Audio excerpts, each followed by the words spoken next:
ইরানের কেউ কেউ দাবি করেছেন মার্কিন নিষেধাজ্ঞার কারণে প্রেসিডেন্ট রাইসির হেলিকপ্টার বিধ্বস্ত হয়েছে। এটা আসলে কতটা সত্য, নাকি আরও অনেক কারণ রয়েছে?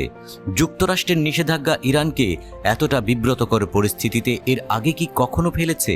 ইরানের সেনাপ্রধান মোহাম্মদ বাঘেরি হেলিকপ্টার দুর্ঘটনার তদন্তের নির্দেশ দিয়েছেন, তবে মার্কিন যুক্তরাষ্ট্রের ঘাড়ে দোষ চাপানোর চেষ্টাও করেছেন। সিএনএনের প্রতিবেদনে ইরানের কিছু কৌশলগত ভুলের কথা তুলে ধরা হয়েছে।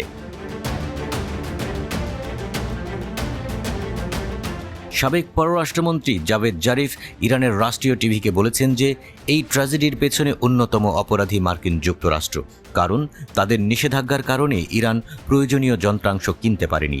ইরানের জনগণের বিরুদ্ধে মার্কিন এসব অপরাধের তালিকার রেকর্ড রাখা হবে।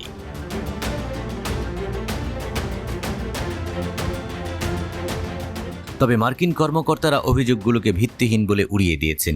সিএনএনের প্রতিবেদনে বলা হয়েছে, আমেরিকার তৈরি ভিয়েতনামের যুদ্ধযুগের বেল 212 হেলিকপ্টারটি বিধ্বস্ত হওয়ার অনেক কারণ রয়েছে। নিম্নমানের রক্ষণাবেক্ষণ বা ঘন কুয়াশায় মানবিক ত্রুটি তার মধ্যে অন্যতম। তুরস্কের পরিবহন মন্ত্রী আব্দুল কাদির উরালুগ্গু বলেছেন, এত দ্রুত দুর্ঘটনার কারণ সম্পর্কে মন্তব্য করা যাবে না, তবে প্রাথমিক ইঙ্গিত বলছে কুয়াশাচ্ছন্ন আবহাওয়ার কারণে দুর্ঘটনা ঘটেছে।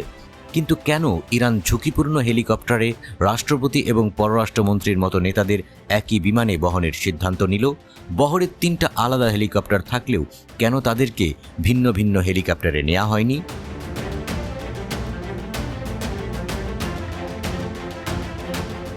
তাবরিজের আঞ্চলিক কেন্দ্রে যাত্রার জন্য ফ্লাইট ক্রুদের বাছাই করা রুটে আবহাওয়া আরও খারাপ হচ্ছিল। যদিও মৌসুমি বৃষ্টি কমে যাচ্ছিল, তবে সরাসরি ফ্লাইটের পথে কুয়াশা ঘন হয়ে উঠছিল।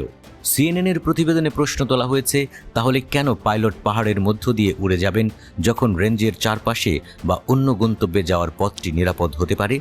এই দুর্ঘটনা প্রাকৃতিক দুর্যোগ মোকাবেলায় ইরানের প্রস্তুতির অভাবও কি প্রকাশ করেনি?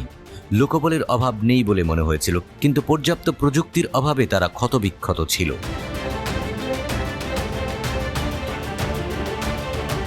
হেলিকপ্টারটি উড্ডয়নের কয়েক মিনিট পর ঘন কুয়াশা ও বৃষ্টির মধ্যে জোলফায় বিধ্বস্ত হয়।